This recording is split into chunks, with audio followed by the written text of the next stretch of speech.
다니엘서 7장부터 이제 마지막 장까지의 내용이 이 다니엘서의 핵심적인 내용을 다루고 있습니다. 그래서 앞으로 일어날 일들에 대한 부분을 다니엘의 환상을 통해서 하나님께서 보여주신 것이죠. 그래서 전문적인 용어로 멘티시즘이라는 단어입니다. 그래서 멘티시즘이라고 하는 것은 하나님의 관점, 하나님의 눈으로 이 땅의 역사를 바라봄이라는 뜻이에요. 그러니까 믿는 자들은 이 땅에서의 미래를, 우리가 미래에 대해서 미래가 어떻게 될지 우리가 어떻게 아느냐 그러는데, 미래에 대해서 성경은 이야기하고 있어요. 그래서 앞으로 되어질 일들에 대해서, 또 우리에게 주신 약속들에 대해서, 그리고 요한계시록에 보면 그 다가올 미래에 대해서, 그 종말에 대해서 이야기를 해놓고 있죠. 물론 세세하게 10년 후에, 20년 후에, 30년 후에 뭐가 오고 이렇게 이야기하는 것이 아니에요. 우리가 앞으로 살아갈 날에 그 끝이 종말에 이르기까지의 그 상황들을 이야기하고, 또 그 종말에 이르기까지 우리가 살아가면서 하나님께서 우리에게 약속하신 것들에 대한 명확한 목적이 있다는 거예요. 그러니까 이것이 우리의 미래에 대한 하나님의 약속을 우리가 붙들고 살아가는 방식이라고 얘기하는 거죠. 그런데 오늘 다니엘을 통해서도 하나님께서 앞으로 일어날 일들에 대해서 그 환상을 보여주셨다는 것인데, 바로 네 짐승 환상에 대한 부분이에요. 그런데 이 네 짐승에 대한 환상을 해석함에 있어서 과거에 해석하던 방식과 지금 해석하는 방식이 이게 계속해서 달라져 왔어요. 그러니까 지금도 다니엘에 대한 해석이 굉장히 활발하게, 연구가 활발하게 이루어지고 있어요. 그래서 환상에 대한 해석에 대한 부분을 이야기하면서 15절, 16절, 17절에 그 네 짐승은 세상에 일어날 네 왕이라 이렇게 표현하고 있단 말이에요. 그러다 보니까 네 왕이니까 이것을 해석함에 있어서 네 나라의 각각의 왕들인지 어느 한 왕국의 네 왕을 의미하는지, 이런 부분에 대한 해석도 분분하고, 또 네 왕을 그 각각의 나라로 해석했을 때에 그 네 짐승이 나타내는 나라들은 무슨 나라를 의미하냐, 이런 해석의 분분함이 있어요. 그러니까 이 다니엘서를 읽는 독자들은 헬라 시대의 사람들이란 말이에요. 그렇죠? 그 헬라 시대에 그 헬라가 다른 지역들을 다 점령했을 때에 거기에 이제 어찌 보면 포로로 붙잡혀간 건 아니지만 그 나라의 지배를 받고 있던 때란 말이에요. 그러니까 이 네 짐승이 나타내는 것이 바벨론을 시작으로 해서 그다음 메디아와 바사, 그다음에 헬라, 그다음에 페르시아, 그다음에 헬라. 그래서 이 네 짐승의 환상이 다 지나고 나면, 오늘 성경에 나와 있지만 밤 환상 중에 인자 같은 이가 하늘 구름을 타고 와서 옛적부터 항상 계신 이에게 나아가 그 앞에 인도됨에 그 권세를 그에게 다 주었다. 그래서 그 나라는 멸망하지 아니할 것이고 그 권세는 영원한 권세다. 이렇게 말씀하고 있거든요. 그러니까 이 나라가 도대체 무슨 나라냐? 그 네 짐승의 환상 후에 그 인자 같은 이가 하늘 구름을 타고 이 땅에 오시는데, 그 사람이 통치하는 그 나라, 그리고 영원한 권세에 대해서 이야기한단 말이에요. 이것은 분명하게 하나님 나라를 의미하는 거예요. 그래서 그 하나님 나라를 통치하시는 예수 그리스도, 또 그를 따르는 백성들이 이제 거기에서 살 것임에 대해서 이야기하고 있죠. 그러니까 헬라 시대의 사람들은 이 본문을 어떻게 해석했냐면, 이 네 짐승의 시대가 끝나면 하나님의 나라가 도래할 것이다, 이렇게 본 거예요. 그러니까 바벨론, 메데와 바사, 그 다음에 페르시아, 그 다음에 헬라. 그러니까 헬라가 이제 네 번째 짐승이 되는 거예요. 그래서 이 넷째 짐승의 시대가 끝나고 나면 하나님의 나라가 도래할 것이다. 그러니까 이 하나님의 나라가 얼마 남지 않았다 이거예요. 그래서 이 말씀으로 서로를 위로하는 것입니다. 그래서 이 나라가 결과적으로 하나님의 그 통치하심에 무너지게 될 것이고 하나님의 나라가 도래하게 될 것이고 우리는 자유를 얻게 될 것이고 여기에 대한 희망을 갖게 돼요. 그런데 한번 생각해 보십시다. 헬라 시대로 끝난 게 아니죠. 헬라 시대에 로마 시대가 다시 등장을 해요. 그러니까 로마 시대를 살아가는 사람들이 그 후대에는 이 말씀을 어떻게 해석하겠어요? 메대와 바사는 중간에 이제 어정쩡한 시기예요. 그러니까 통합 왕국이 아니란 말이에요. 그러니까 메대와 바사를 엄밀히 말하면 바사가 페르시아의 전신이기 때문에 이것을 하나로 묶는 거예요. 그래서 바벨론, 페르시아, 헬라, 로마로 보는 거예요. 그러니까 예수 그리스도께서 공생애를 시작하던 그 로마 시대 때에는 그 초대교회 사람들이 다 어떻게 생각했겠어요? 당연히 이 로마가 넷째 짐승이라고 본 거예요.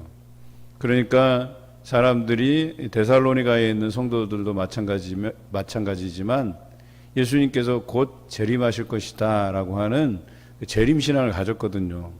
그래서 사람들이 예수 그리스도의 오심을 기다리면서 자신에게 다가오는 어떤 핍박들을 이겨내는 거거든요. 예를 들어서 바울이 데살로니가에서 복음을 전하고 교회를 세우고 성도들과 함께 신앙생활하는데 유대인들 중에서 예수 믿지 않는 사람들이 이 바울을 죽이려고 해요. 그래서 바울이 거기서 피해서 베리아를 통해서 이 아가야 지역인 아덴과 고린도로 이렇게 내려오게 되거든요. 피신하게 되거든요.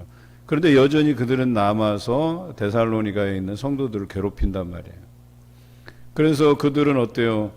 적어도 그들 안에서 위로가 될 만한 말씀을 찾았을 것이고 그 핍박을 받았던 사람들은 당연히 다니엘서를 읽었을 거예요. 그리고 다니엘서에서 말하는 네 짐승을 해석할 때에 그 마지막 넷째 짐승을 로마로 해석했을 거라는 거예요. 그런데 여전히 로마가 끝나도 하나님의 나라는 도래하지 않았어요.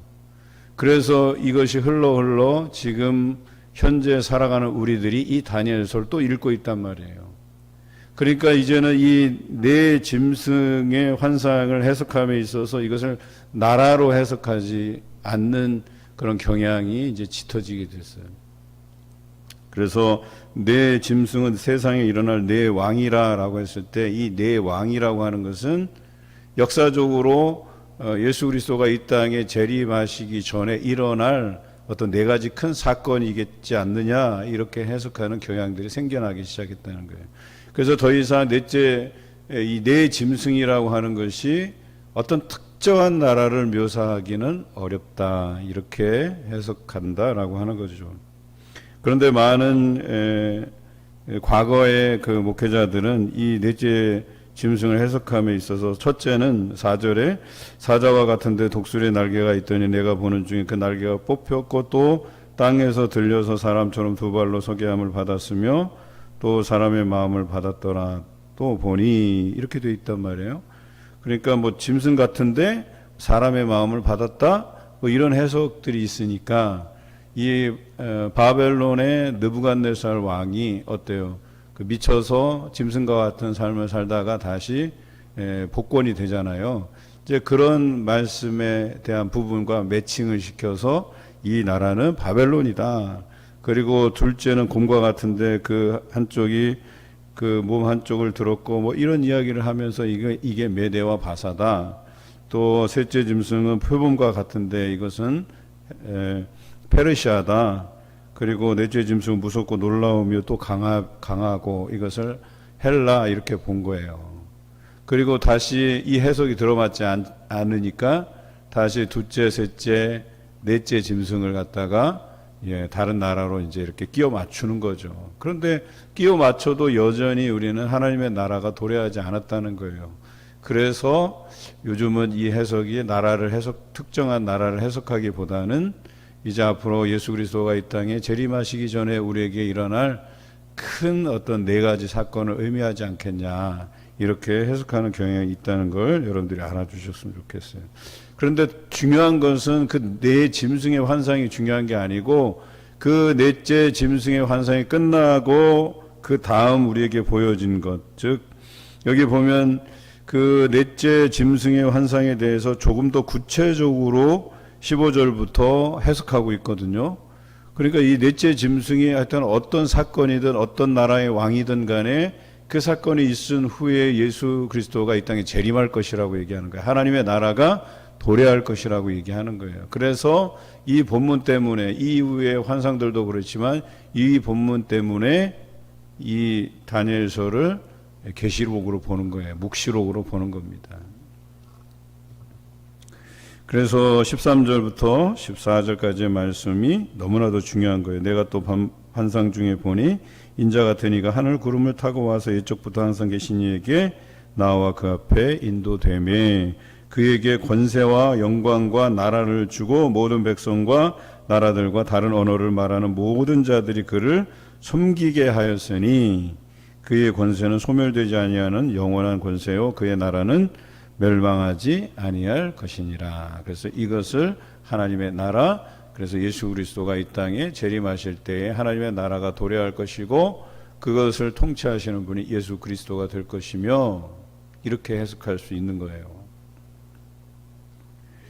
그리고 중요한 것은 그 위쪽에 11절에 그 넷째 짐승에 대한 부분을 이야기하면서 그 작은 뿔이 그 사이에서 나고 또 첫 번째 뿔 중에 셋이 그 앞에서 뿌리까지 뽑혔는데 이 작은 뿔에는 사람의 눈 같은 눈들이 있고 또 입이 있어 큰 말을 하였다라고 이야기하는데 이 작은 뿔에 대한 이야기가 중요해요. 그래서 11절에 보면 그때 내가 작은 뿔이 말하는 큰 소리로 말미암아 주목하여 보는 사이에 짐승이 죽임을 당하고 그의 시체가 상한 바 되어 타오르는 불에 던져졌으며, 그러니까 불에 던져졌으니까 심판을 당했다는 뜻이죠. 그러니까 이 넷째 짐승의 이 작은 뿔이 상징하는 자가 누구냐? 이걸 이제 안티오쿠스 에피파네스 4세로 본 거예요. 이 헬라 시대 당시에는. 그래서 헬라가 넷째 짐승이고 거기서 말하는 작은 뿔이 안티오쿠스 에피파네스 4세인데 그 사람이 일어나서 이제 나중에 뒷부분에 나와요. 성도들을 핍박하는 내용이 나오고 결과적으로 이 작은 뿔은 하나님께서 불에 던져 살라버린다. 그래서 하나님의 심판 안에 놓이게 한다. 그리고 그 다음에 이제 하나님의 나라가 도래할 것이다. 이렇게 얘기하는 것이죠.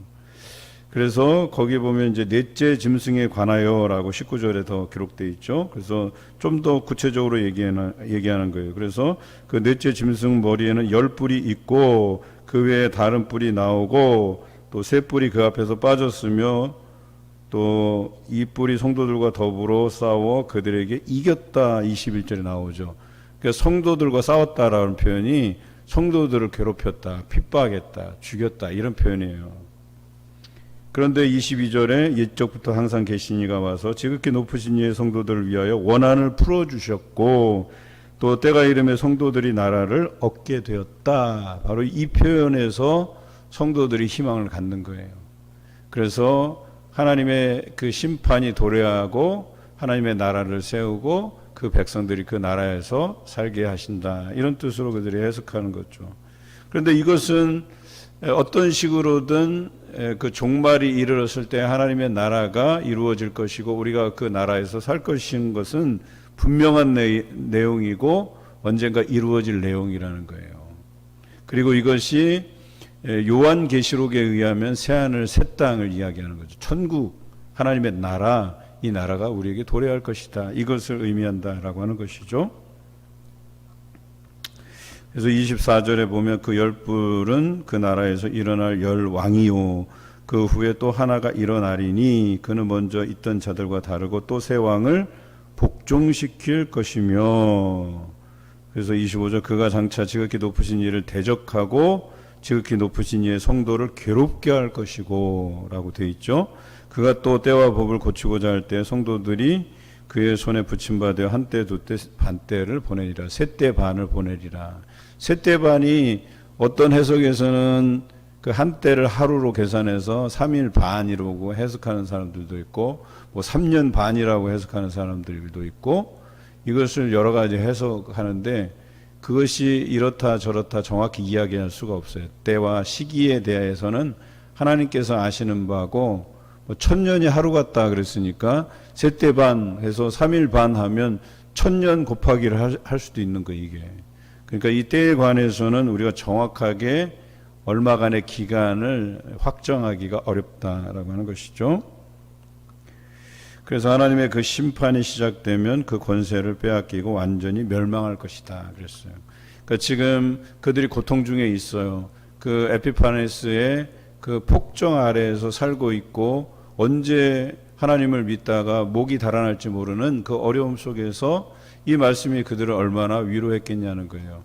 그 왕과 그의 나라도 하나님께서 끝나게 하실 것이다. 심판하실 것이다 라고 하는 거예요. 완전히 멸망하게 할 것이다. 그리고 그 나라와 권세와 온천하 나라들의 위세가 지극히 높으신 이의 거룩한 백성에게 붙임받은다 그런 거예요. 우리가 어제 수요일 밤 예배에서 그 시편을 다룰 때에 하나님을 믿는 백성 앞에 모든 백성이 굴복하게 될 것이다 이런 표현을 쓰잖아요. 그런데 이 말씀들이 이 성경 안에 굉장히 일관되게 설명되어 있어요.